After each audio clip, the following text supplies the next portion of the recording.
ইয়া রাসূলুল্লাহ মান আহাক্কু বিহুসনি সাহাবাতি, আমি কার বেশি আনুগত্য করব, আমার বাবা না আমার মায়ের? নবীজি বললেন, উম্মুকা, তোমার মায়ের আনুগত্য বেশি করবা, তোমার মায়ের সেবা বেশি করবা, তোমার মায়ের প্রতি সদাচরণ বেশি করবা।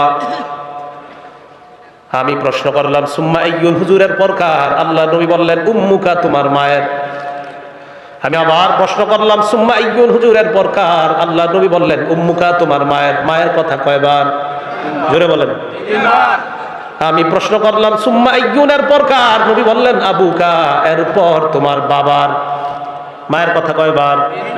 প্রশ্ন, মায়ের কথা নবী তিনবার কেন বললেন? এই তিনবার বলার একটা কারণ আছে।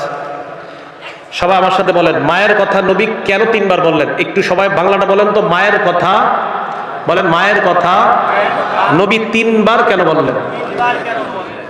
জবাব, মা এমন তিনটা কষ্ট পায়, যে তিনটা কষ্ট